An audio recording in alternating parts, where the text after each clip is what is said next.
But first, it's Cybersecurity Awareness Month, and our first guest has some things that you need to do to keep your private information private. Reggien Gresham, Vice President of Sales and Marketing for Matrix Integration, joins us today.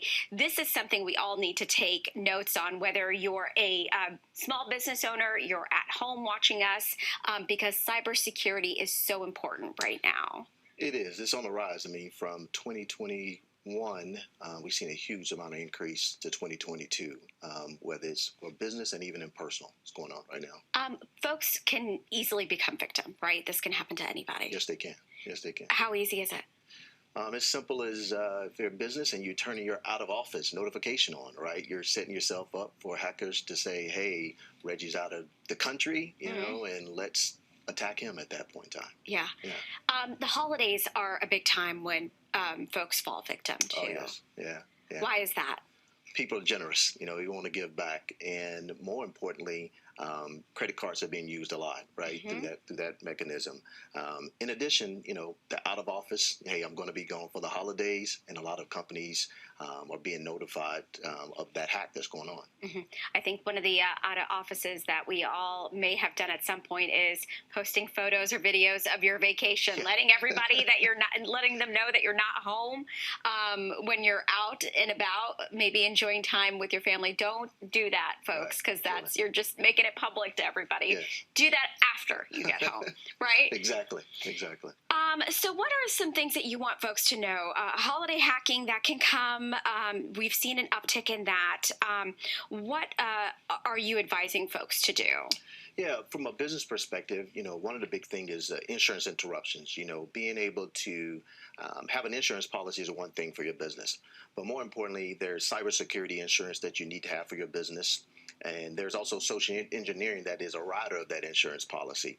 I would say that we do on average of one type of hacking a week here at our company, supporting some company that has some type of breach and some data that needs to be retrieved, or someone simply just lost their password, right? We're trying to help them reset that. But just being mindful of that insurance coverage is very important. And when you say that, do you mean that that company or small businesses' personal information is out there, their clients' information is out there? What typically happens? It's all the above. I mean, it could be, we had a client, not to talk about their name, but just recently to where they had data that was private to them, you know, privacy data, to where it was more of a disaster recovery that they were going through.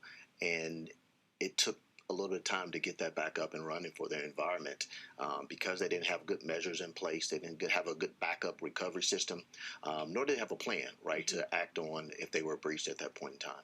And what are these hackers mainly looking for when they're hacking a system? Yes, some of them are looking for funds, right? So if a hacker comes in and takes over your data, they'll say, hey, here's the ransom, right? To get your data back, here is $2,000, $3,000, hundreds of thousands of dollars, depending upon who they're trying to hack. Yeah. And they'll demand that money and, you know, say, okay, I won't use your information, give me this money. Correct. What do most people end up doing? Because most people don't have that kind of money to fork up. Do they end up paying it? Or? Well, some people don't pay it, and then their business has to start over from scratch and get that data, you know, there. My advice, and we tell, don't pay it, right? Because once you pay it, you become a victim to it again, right, through that process. So the best thing to have is a good backup and a good disaster recovery plan to help you that you retrieve that data that you're missing. So when you say that, what do you mean? So have a redundant copy of your data. So it's stored in production, and then have another off-site backup, the cloud, right, somewhere off-site to where it is being protected and it's being reciprocated from your live production to in the cloud version. And then test it, right? I'll make sure you can pull that data down and it's there in Bible. We've had situations to where clients have had good backups, but the data was not there, or the data was not actually what they thought it was going to be. And is that what Matrix Integration comes in and kind of helps folks set up and do? So, absolutely. Because it can be really overwhelming. Some of these, you hear the big words and you're just like, I don't know what that means. I don't know how to do that. Yeah, so our advice is companies are pretty self-sufficient, right? They'll have an internal IT person to oversee their environment. But I highly recommend a third party coming in and giving you some advice and direction around that, because in some cases, you're just so focused on production production and generating revenues for your organization, that you're not seeing the forest for the trees. So we'll come in and look around the corners and look in areas to where you're not looking to say, hey, there's an open port here. Hey, how good is your backups? You know what? You haven't had a good backup in the last 3 weeks, right? So we're kind of being that extra eyes and ears to your environment and being able to give you a roadmap to get back on track.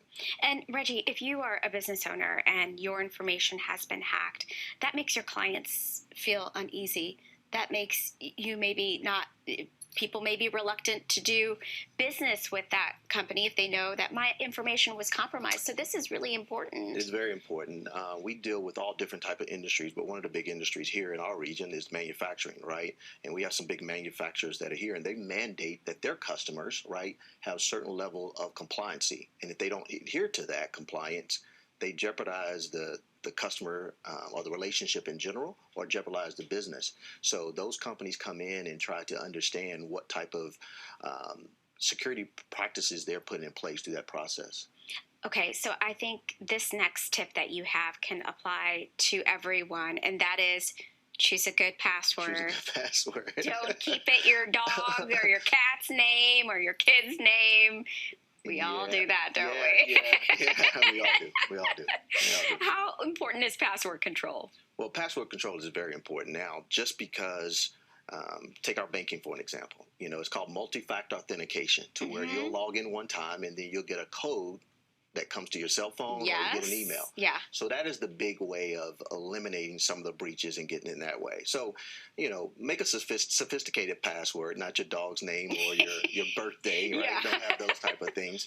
Make it pretty sophisticated. But then the next level is have some type of MFA, or multi-factor authentication, to where, okay, this is Reggie logging in, but let me send a notification to his email address or to his phone, and then you can log in that way. Or sometimes it can be the thumbprint on your smartphone or your face recognition. So there are easy ways that you can do it, because let's face it, it is hard to remember all of our passwords with everything. So keeping it secure is extremely important. Absolutely. Reggie, where can folks go to learn more information about Matrix Integration, what you do for area businesses? Sure. It's matrixintegration.com is our website.